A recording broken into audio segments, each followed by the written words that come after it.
Hello friends. In this Photoshop Fix tutorial, we are going to review some features that are specific to working with portraits.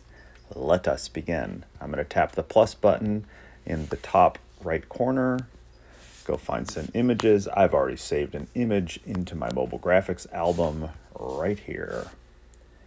And there she is. All right, so let's start off with the liquefy button down in the bottom menu bar. The first time you use the liquefy button and Photoshop Fix detects a face, you may get a pop-up that says something like, I see you're using liquefy with a face. Would you like to learn more or something? So you could definitely follow along with that. What I get are a series of small circles on the person's features. So you can see it's a little bit of head, shoulders, knees, and toes, forehead, eyes, face, lips, and chin.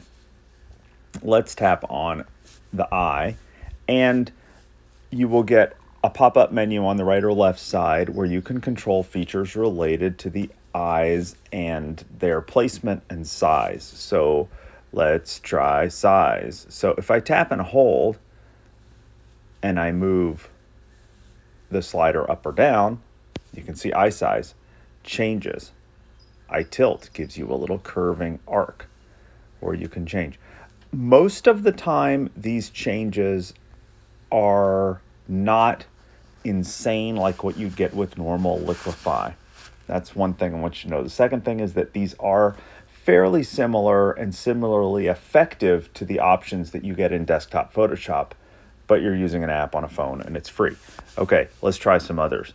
Let us try my personal favorite, the mouth and the smile option. If someone's always telling you to smile more, well, you know what to do. Change it. They don't have a frown option, kind of a bummer. But, okay, so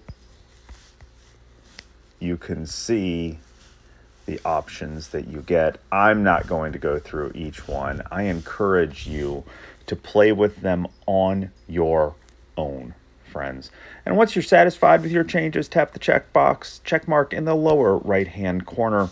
And let's go take a look at a couple of other options. I'd like to go to the defocus choice. Defocus gives you effect where you can blur out a background or blur out an image. This is not specific for portraits, but it is useful.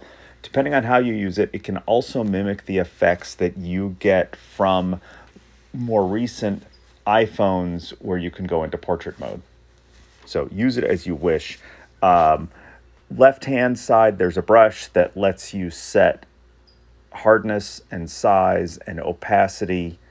And then this gridded one on the bottom allows you to turn the mask on and off. I'll turn it on for a moment so you can see the red quick mask as I brush away.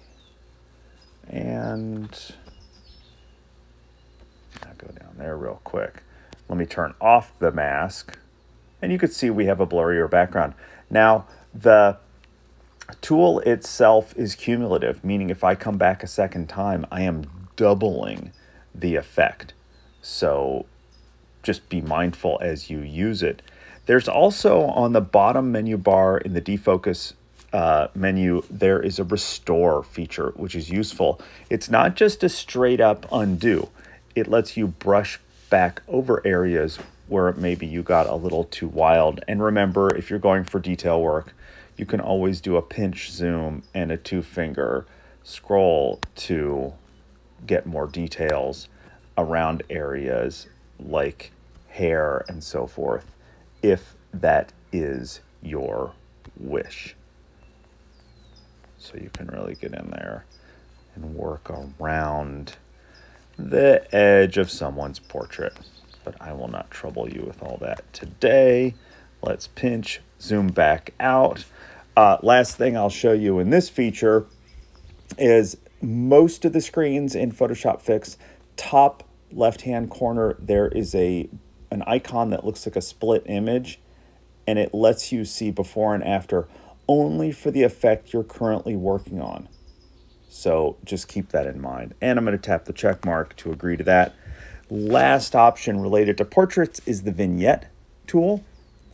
The Vignette tool puts a an oval or circular shaped gradient focus onto the person's face. So I'm using the slider at the bottom to change the radius. And there we all are with a really tight radius. I can move it out a little bit.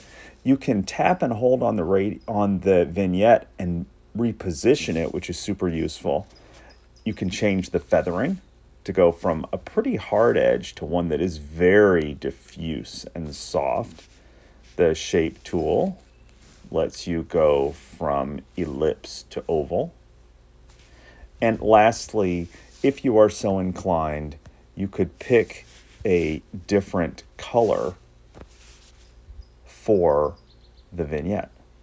And once you're done with all that, you tap the check mark, you revel in the glory of what you have created. I hope this tutorial has been helpful to you. Thanks for watching. Have a great day.